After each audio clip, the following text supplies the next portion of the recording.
Om Swastiastu. Hello everyone, my name is Sankoria Putra Freitas and I'm from Mechanical Engineering, Faculty of Engineering Udayana University and from Logam Paduan Industri class.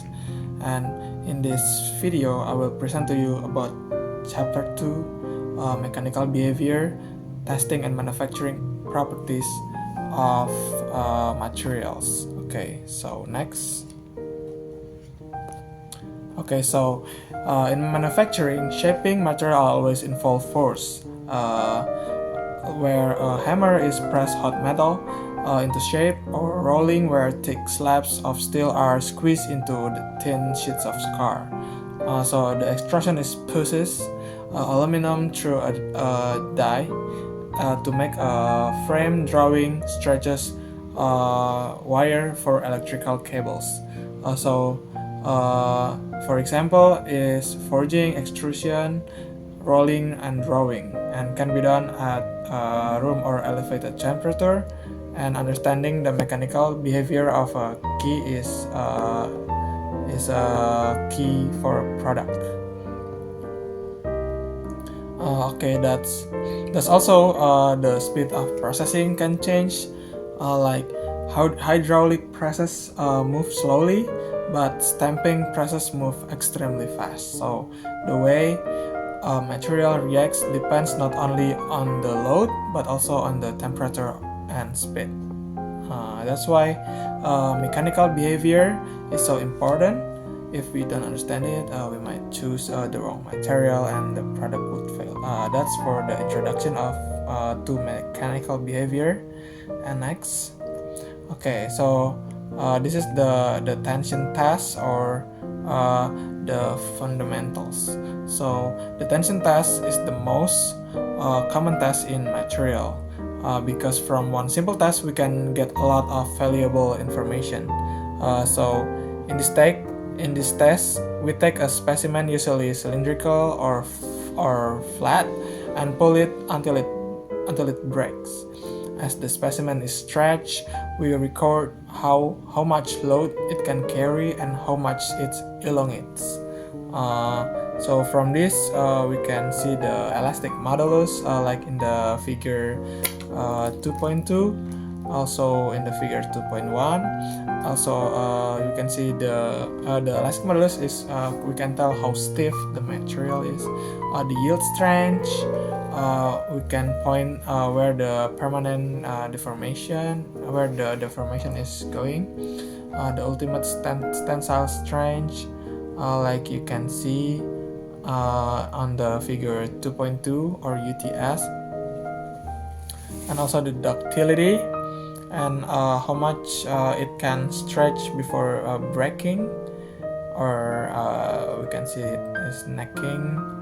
And the toughness. So the most common method is mechanical property. Most common method for mechanical properties is tension test, and it can measure elastic modulus, yield, stress, UTS, ductility, and toughness. So the specimen would get elongated until it fracture. Okay, maybe next. Okay. Next is stress-strain relationship. So the elastic region, Hooke's law, have a yield point, permanent deformation begins, and the UTS is maximum stress before necking, and fracture is the final failure of a specimen. So from the tensile test, we get a stress-strain curve, and the curve is a straight line. This is the elastic region, and if we remove the load, the material goes back into the original shape. So the slope is in this line is elastic modulus. The next is we reach the yield point. At this point, the material is begin to deform permanently, and you bend paperclip slightly, it doesn't go back.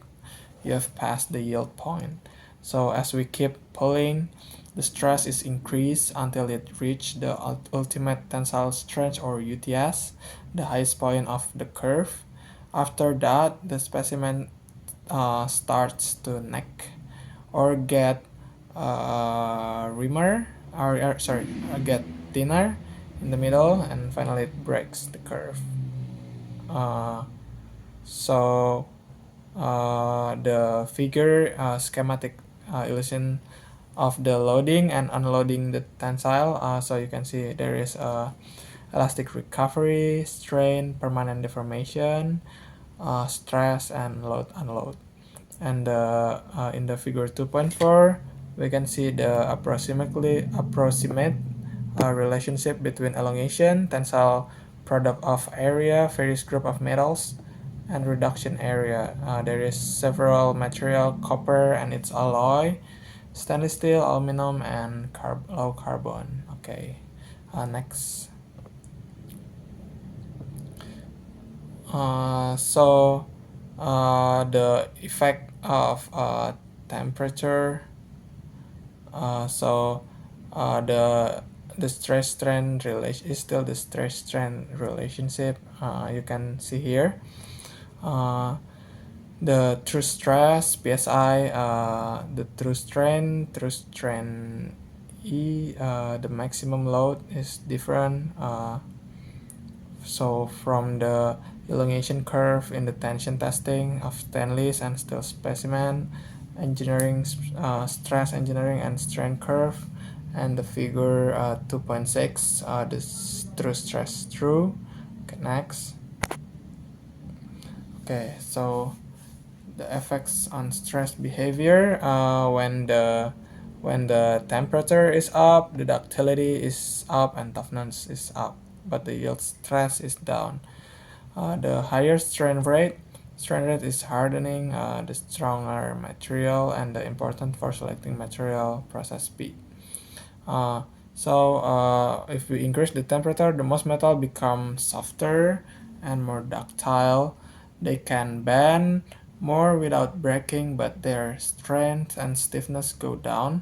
This is why hot forging is possible. Steel is very hard at room temperature, but at high temperature it becomes soft and easy to shape. On the other hand, the rate of deformation is also matters. If we load the material very quickly, it becomes stronger. This is called strain rate hardening. For example, stretching the chewing gum slowly make it very long, but pulling it fast can snap it. Like in the in this figure, we can see the temperature and the stress. You can see the elastic modulus, yield strength, elongation, and etc. And as you can see in figure 2.8, it's giving the effect of the strain rate on the ultimate tensile strength aluminum. Note that as the temperature increase, the slope of the curve is increased, thus the strength more and more sensitive than the strain as the room temperature, from J.H. Holloman. Okay, so next. Okay, now is the compression test. The material is the compression test is the opposite of the tension test. Instead of pulling, we press the specimen between the two platens. So the material is compressed between two platens. The advantages is the closer to real manufacturing, forging, and extrusion. The drawback is friction and barreling effect. And brittle material is in stronger compression than tension. So this test is very important because manufacturing, like forging, extrusion, and rolling, involve compression. However, there is a challenge of friction between the specimen and the platens make the specimen bulge outward in the shape called barreling. This affect the result. One interesting thing is that the brittle material like ceramics perform much better in compression than in tension. That's why the concrete is used in compression in buildings, but is reinforced with steel for tension. So as you can see here in the figure 2.9, this test on brittle material showing the direction of loading and the fracture path. So the P is the pressure and the the cracking in the middle of the specimen is the fracture. So okay, next. Okay, now the torsion test. In the torsion test, as you can see in the figure 2.10, we twist a specimen until it fails, and this is mainly used for cylindrical parts such as shaft, bolts, and wires. The test is measured to shear properties, how material resists twisting. So in real life, many parts experience torsional loads. For example, the drive shaft in a car transfer torque from the engine to the wheels. If we don't know the torsional strength, the shaft could twist and fail.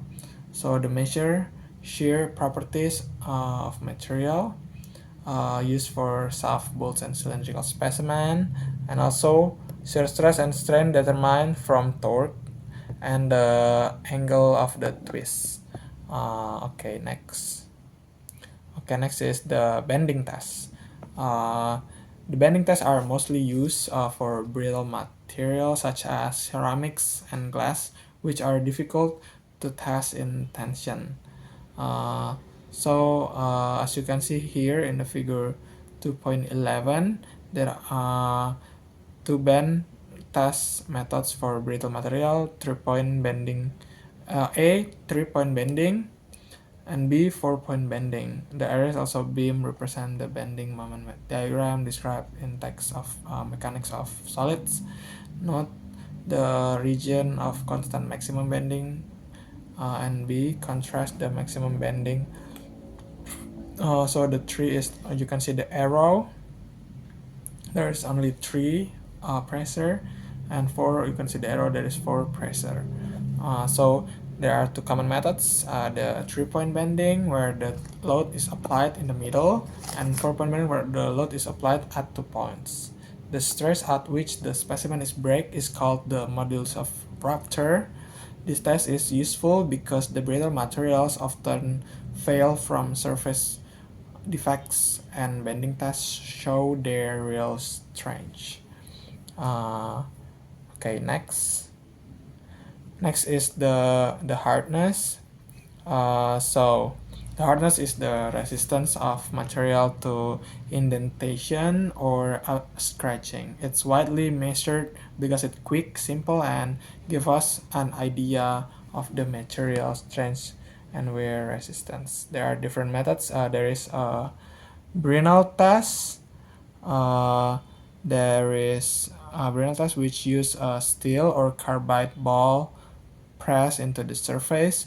Rockwell test, which measure the depth of indentation, is widely used in industry, and the Vickers and Noob test, which use diamond-shaped indenters for micro hardness. The Mohs scale, which is a simple scratch test from 1 to 10, and the Shore durometer, which use rubber and plastics. So the resistance to permanent indentation or scratching, we determine that and indicate the strength and wear resistance.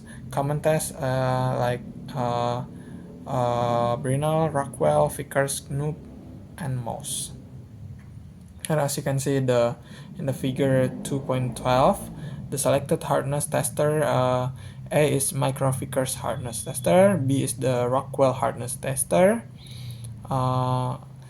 With their part like control panel, indentor, and workpiece. And for the Vickers is microscope, indentor, test specimen, and control panel.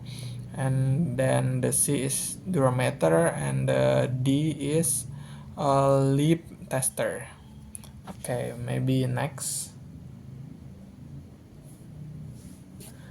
So this is the shape of indentation that you can use if in the Brinell, in the Vickers, in the Knoop, in the diamond cone, and in the Rockwell. So there is many variable in this shape of indentation, like task. This is figure 2.13, the general characteristic of hardness testing methods and formulas for calculating the hardness. Okay, next. So this is the indentation game. The figure 2.14 is indentation of geometry and Brinell-Hartner testing. A is annealed metal, the ball is getting pressed, and B is the work hardener metal, which have the D, and the C is deformation of the mild steel under a spherical indenter. Note that the depth of the permanently deformed zone is about 1 order of magnitude larger than the depth of indentation. So for the figure 2.15 is the chart of converting various hardness scales. So you can see the various hardness scale. Hardness correlates with yield and tensile strength. Example, U test equal to 3.5 times the Brinell hardness, or HB, the conversion chart used for different hardness scale. Okay, so the fatigue failure. The fatigue failure is one of the most dangerous type of failure. It happens when a material is loaded repeatedly, even stresses below its maximum strength. Over time, the small cracks form and grow with each load cycle until the part suddenly breaks. The SN curve. Uh, some material like steels have endurance limit at a stress level below which they will not fail. Others, like aluminum, do not, so even small stress can eventually cause failure.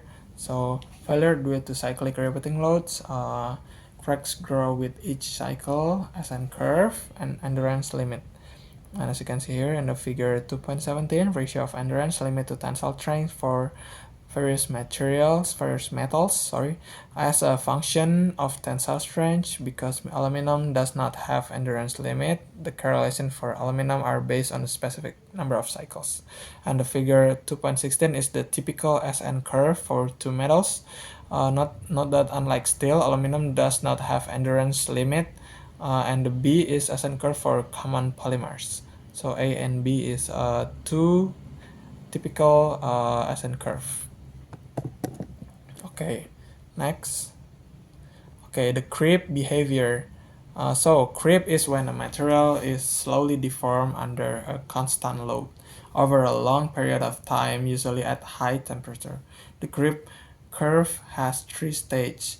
In the primary stage, the rate of deformation is decreased. In the secondary stage, the rate is steady, and in the third stage, the rate increases rapidly until the material is breaks. So the creep is especially critical in high temperature application like turbine, blades in jet engines, or steam pipes in power plants. If the creep is ignored, parts can deform and fail unexpectedly after years of service. So the time-dependent permanent deformation under constant load is creep behavior becomes significant at high temperature, has a three-stage, primary, secondary, and tertiary or rupture, and important in turbines, steam pipes, and jet engine. And this is in the figure 2.18, the schematic illustration of a typical creep curve. The linear segment of the curve secondary is used in designing components for a specific creep life. There is in the y-axis is a strain and the x-axis is a time. So there is a primary stage, instantaneous deformation, secondary, tertiary, and the rupture stage. So the next is the impact test. So the impact test measure how much energy a material can absorb before it fractures suddenly. The two most common tests are Sharpie and ISOT. In the Sharpie test, the specimen is supported at both ends, and while the ISO test, it climbs at one end like a cantilever. So these tests is also help us to find the ductile to brittle transition. Temperature, this is the temperature below which material that are normally ductile become brittle, and this is very important for material used in a cold environment. So as you can see in the figure 2.19, impact test specimen, A is azot, the specimen is getting put between the notch, and the pendulum is getting hit, and there's a notch, and the specimen is 10 times 10 times 55 millimeters. And in the Sharpie experiments, the specimen is getting hit by a pendulum, but with the position getting put in the middle of anvil. And we're going to the next. Okay, the failure and the fracture types. So in ductile fracture, the material stretches and deform a lot before breaking. A common example is the cup and cone shape. When the in tensile specimen, this is type fracture is safer because it gives warning before fracture. In brittle structure, the material breaks suddenly with almost no deformation. This is very dangerous because it happens without warning. Another failure is buckling, which happens to slender columns under compression. Defects such as voids inclusion can also make fracture more likely.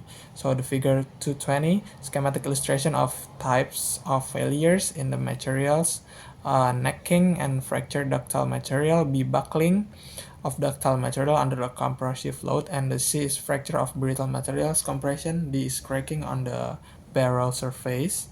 So the ductile fracture involve plastic deformation, cup and cone. Brittle fracture is sudden and little deformation, calling dangerous. And buckling is under compression, and influencing factor is inclusion, voids, and surface defects. So the schematic illustration, figure 2.2.1 is schematic illustration of the types fracture tension of brittle fracture in a polycrystalline metal. The B is shear fracture ductile single crystal C, also in the figure C and the figure D. In the figure 2.21. Okay, next. This is still the fracture types and failure. The surface of ductile fracture of the low carbon steel in the figure 2.22, and the figure 2.23 is sequence of events in the necking and fracture of a tensile specimen. And in the figure 2.24, the schematic illustration of the deformation of soft and hard inclusion and their effect on void formation. And the figure 2.25 is schematic illustration of transition temperature, which ductility and toughness is affected by temperature, the transition temperature. And also in the figure 2.26, the fracture surface of steel that has failed in a brittle manner. The fracture path is transgranular through the grain magnification 200 times. Okay, next. And there is figure 227, intergranular fracture at two different magnification. And table 228, typical fatigue fracture surface on metal showing beach mark. And figure 2.29, reduction in the fatigue strength of cast steel subjected to various surface operation. There is reduction in fatigue strength percent, and UTS, ultimate tensile strength, PSI, times 10 power 3. So there is various surface finishing operation. So next. Okay, residual stresses. So residual stresses are stress that remains inside the material even when external load is applied. They usually come from manufacturing process like welding, machining, or plastic deformation. Sometimes residual stresses are good. For example, compressive stress at the surface can improve fatigue resistance, but tensile residual stress can cause cracks and failure.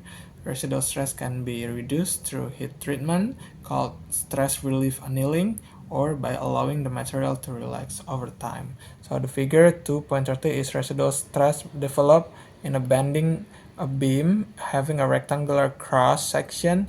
Note that the horizontal force and the moment caused by residual stress in the beam must be balanced internally.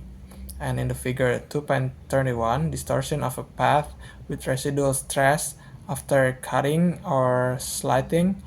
A is a flat sheet, and B is solid round, and C is the thin, walled tubing or pipe. So the stress, so that is for the residual stress. Next, so the work, heat, and temperature. So in deformation, uh, we not in the deformation when we deform material, not all energy we apply goes into the changing the shape. A lot of it turn into heat. So uh, this is why the process is like forging or rolling or workpiece become hot. Even if they start at room temperature, the heat affects how the material flow, how the tool wear, and the final surface finish. Understanding this balance between work and heat helps engineer design better process. So next, the summary of the key point is to conclude. Well, we have discussed many mechanical tasks: tension, compression, torsion, uh, bending, hardness, fatigue, creep, and impact, and each tell us something about material properties. So the test help determine material properties. Combining the results of the test, and engineer can understand how material behave. Okay, so this is the source that I use. The source is Manufacturing, Engineering, and Technology, the sixth edition by Serop Kalpajian and Stephen R. Smith. So that is my presentation for today for the chapter 2. Thank you.